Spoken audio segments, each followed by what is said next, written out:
Zelensky tentou enganar os Estados Unidos e a OTAN com um ataque de falsa bandeira? Será realmente que Zelensky tentou incriminar os russos em relação ao míssil que caiu na região da Polônia?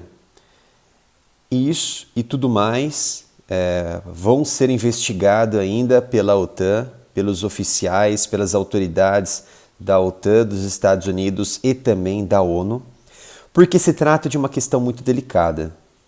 Mas uma investigação já definida, um relatório já definido que foi trazido pela Casa Branca ontem, 18 de novembro, mostra e confirma que o míssil, o foguete que caiu na região da Polônia, apenas 6 quilômetros da fronteira mais próxima da Ucrânia, pertencia à Ucrânia.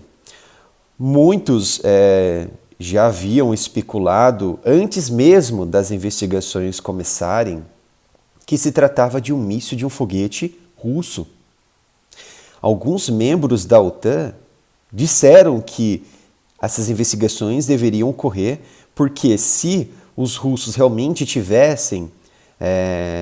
dispararam esse míssil de forma deliberada contra o solo, um Estado-membro da OTAN, seria um fato de um ataque contra um Estado-membro e que deveria ser respondido à altura. De imediato, o primeiro-ministro, retomando todo esse fato, o primeiro-ministro da Polônia, ele havia dito que o foguete, que o sistema que caiu na região da Polônia, em Przewodów, ele era característico de um míssil russo, de uma fabricação russa. Porém, ele não colocou diretamente como uma autoria da própria Rússia, dos lançadores russos, uma ordem de Putin, uma ordem de Sergei Shoigu, enfim, ele não caracterizou como um ataque russo. Ao contrário, Zelensky, presidente da Ucrânia, ele foi mais enfático e ele acusou diretamente os russos pelo ataque na Polônia. E ele foi muito claro em suas palavras. E isso foi causado pelos russos. Um ataque deliberado pela Rússia e que deveria ser respondido à mesma altura. E que uma reunião de emergência deveria ser feita na OTAN para tratar sobre esse assunto com muita força. E ele colocando essas palavras sem nenhuma investigação preliminar e nenhuma conclusão, como houve da Casa Branca, que vamos comentar aqui neste vídeo, ele abriu brecha para outros Estados-membros da OTAN realizar acusações contra a Rússia e iniciar um motim ali dentro da própria aliança militar e já preparar como se fosse um julgamento, um pré-julgamento dos russos para iniciar uma retaliação, não somente política, geopolítica, diplomática, econômica, mas também física, de guerra. E isso poderia resultar, sim, numa terceira e grande guerra em toda a Europa, em todo o mundo. Porque a Ucrânia, até nesse momento, ela está sendo alvo dos russos, sim, por invadirem em 24 de fevereiro, e a participação do Ocidente diretamente na guerra vem através de equipamentos de armas, que inclusive Putin, no início do conflito, falou que não aceitaria qualquer auxílio para os ucranianos com armas de grande valor do Ocidente. E isso aconteceu e não houve nada além disso. Ele não transfixou as fronteiras da Ucrânia contra um Estado-membro, por exemplo, da OTAN, e ele somente cumpriu a parte em que ele disse que haveria um ataque em toda a Ucrânia e não seria mais uma operação militar especial, o que eu já considero como uma guerra total no país, ucraniano. Então, até nesse ponto, a Europa se safou nessa questão de guerra total. Mas esse jogo de guerra de informação, guerra híbrida, e esse jogo de manipulação que está vindo de Kiev é muito perigoso porque está colocando uma grande organização e uma grande potência, Estados Unidos, diretamente fazendo um choque contra a Rússia. E quando houve esse ataque, esse suposto ataque em solo polonês, em que Kiev já caracterizou como um ataque advindo da Rússia, Sergei Shoigu, que é o ministro da Defesa da Rússia, ele foi muito forte em suas palavras e disse que o Ocidente e Kiev quer iniciar um conflito que eles não podem tomar conta, porque as proporções serão gigantescas, e que, junto também com o ex-presidente russo e chefe hoje de segurança da Rússia, que é o Medvedev, ele deixaram bem claro que o Ocidente e Kiev querem iniciar uma retórica e culpabilizar a Rússia por algo que ela não fez, e isso pode sim gerar grandes desconfortos em todo o mundo. Porque ele disse, através de fotos que vieram da Polônia, e conseguiu destacar que o míssil que caiu na região, ele não pertence aos russos. E isso tem um motivo muito simples, porque a estrutura do míssil e o lote, a série desse míssil que foi tirado foto, que foi destacado, inclusive as autoridades da OTAN, as autoridades da ONU estiveram presentes na cidade polonesa para investigar todo esse fato, que houve sim 2 pessoas que foram ceifadas, e também, pelo que a gente pôde apurar, que as autoridades também da Ucrânia estiveram no local para tratar sobre esse assunto e também participar dessas investigações. E essas investigações resultaram numa conclusão muito importante, que tirou de cena a Rússia e colocou em cena o ucraniano, Zelensky. Porque isso criou uma rachadura dentro da organização da OTAN, porque mostra que Kiev, ou na figura do presidente, tentou manipular o jogo, tentou colocar a OTAN contra uma grande potência, e uma potência, Estados Unidos, contra uma outra grande potência, Rússia, que poderia ser muito pior, muito lesivo para toda a humanidade, principalmente para a Europa. E essas autoridades tiraram foto, entraram em contato sim com a equipe de defesa militar da Rússia e concluíram que não se tratava de nenhum equipamento russo, mas sim, claro, pode ser de uma fabricação soviética, uma fabricação russa, porém anos anteriores e não nesse momento. Então você tem, por exemplo, esse equipamento aqui, que é um S-300 já antigo, da era soviética, que pode ter sido utilizado neste ataque, que você tem muita característica dele, principalmente na alça. Você tem aqui esses pequenos scanners aqui, porém, claro que não foi esse equipamento, mas você tem um equipamento muito antigo que também é utilizado tanto pelos russos quanto pelos ucranianos para interceptar outros foguetes, outros mísseis. Então, será que Zelensky utilizou este ataque, ou seja, ele promoveu de forma dolosa este ataque contra uma grande nação da OTAN para tentar incriminar os russos de forma deliberada? Se isso aconteceu, realmente as sanções que no passado, de forma mais branda contra os russos, deveriam ser aplicadas contra Kiev. Por exemplo, a diminuição do envio de equipamentos para eles. Porém, isso não vai acontecer. Se houve de forma dolosa, provavelmente isso não vai acontecer.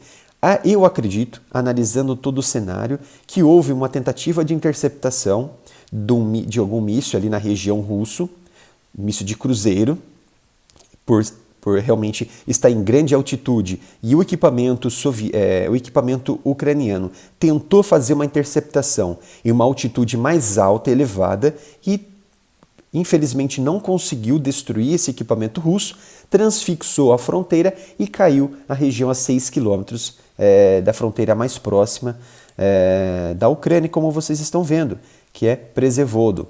Essa cidade ela fica a apenas 6 quilômetros, mais ou menos, da primeira fronteira com a Ucrânia. É muito perto. E, muito provavelmente, que houve uma tentativa de interceptação nesta região e que o foguete caiu ao redor aqui da cidade polonesa, ceifando 2 pessoas e destruindo um caminhão enorme, de tão forte que foi a queda deste míssil, desse foguete. Então, alguns indivíduos até culpabilizou a Rússia com um argumento muito pequeno, um argumento muito ruim, dizendo que os russos atacaram com este equipamento a Polônia através da sua própria nação. Vejam bem, olha a distância que é a região aqui perto de Lviv, na Ucrânia, onde caiu aqui o míssil supostamente da Rússia, que não é da Rússia e sim da Ucrânia. Olha a distância que essa área possui. Vamos fazer aqui mais ou menos a fronteira mais próxima. Vamos até encurtar aqui a fronteira mais próxima da Rússia. Está em torno de 615 quilômetros de distância. 615 quilômetros de distância, nem o S-400 consegue. O S-500, que está ali em desenvolvimento, quase 100%, consegue atingir muito próximo disso. Mas um S-300 não chega nem um quarto desta força, quase nem um quinto dessa força, que tem uma capacidade de apenas 150 quilômetros. Então, provavelmente, esse míssil ele estava operando ali na região de Lviv, ali na região de Rivne ou na região próxima.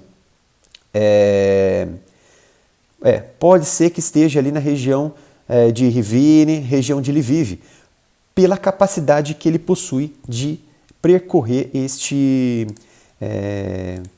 esta distância de até 150 quilômetros. Então é muito fraco dizer que este equipamento que foi achado, este equipamento que caiu na cidade polonesa, foi de origem russa. Pode ter sido, sim, um equipamento que foi desenvolvido na era soviética ou na era da Rússia, antes mesmo desse conflito.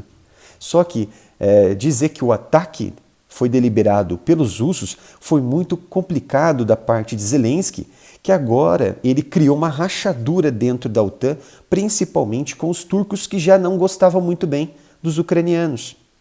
Porque é claro que os turcos eles têm muito mais a ganhar com a Rússia do que com os ucranianos, porque poderia até colocar em risco a própria integridade da nação turca. Imagina quando essa guerra finalizar, imagina quando esse conflito terminar e vamos colocar nesta hipótese que a Rússia ela perdeu a guerra. A Ucrânia ela conseguiu agora, a Ucrânia vem com tudo na região do sul, que a Rússia está se preparando para um contra-ataque, uma contraofensiva da Ucrânia muito forte, que está querendo pegar a Crimeia de volta. Então imagina só se os russos perderem esse conflito. Veja como se ficará a situação da Turquia neste momento, sendo que ela está apoiando os russos e apoiando a OTAN contra a Ucrânia. Ou seja, se os ucranianos vencerem esse conflito, eles farão de tudo para a organização da Aliança do Norte tentar um revés contra a Turquia, porque ela foi a primeira nação que se colocou contra as retóricas de Zelensky. E será que realmente Zelensky ele atuou com um ataque de falsa bandeira? Ele que criou, antes deste conflito, antes desse ataque, uma rachadura na própria OTAN, que foi agora ampliado, que foi aprofundado com um abismo entre esta relação dentro da organização da aliança, que fez Erdogan colocar um passo à frente dos ucranianos e falar para a alta cúpula da OTAN tomar cuidado com os ucranianos. É claro que os turcos não são flores que se cheirem. No passado, comprou equipamentos importantes da Rússia e fez com que Trump boicotasse, vetasse principalmente aeronaves F-35 para a Turquia. Mas isso mostra uma rachadura dentro da OTAN e que Zelensky agora pode ser o principal alvo. Não que isso vai fazer com que as forças, as nações da Turquia possam agora, as nações da Organização do Tratado do Atlântico Norte, a OTAN, vão agora parar de enviar equipamentos. Pelo contrário, vão continuar, porém, vão assumir agora uma postura mais firme com Zelensky, que terá agora, precisará de uma nova cartada, criar novos cenários para tentar realmente e novamente receber, ganhar e conquistar a confiança dos Estados-membros da OTAN, principalmente dos Estados Unidos. O que vocês acham? Vocês acreditam que houve realmente um ataque de falsa bandeira da Ucrânia? Deixe nos comentários. Ou vocês acreditam que a Ucrânia tentou interceptar um míssil de cruzeiro, um outro míssil da Rússia, falhou, cruzou a fronteira e caiu nessa cidade mais próxima ali da Polônia. O que vocês acham? Deixe nos comentários que vamos discutir melhor mais para frente. Espero que tenham gostado deste vídeo. Não esqueçam de se inscrever aqui no canal, ativarem o sino de notificação e espero vocês em outro vídeo com mais um tema importante, até mesmo polêmico. E também peço a ajuda de vocês para doarem qualquer valor para a nossa chave Pix, que é o canal aramilitaroff@gmail.com. Até o próximo vídeo.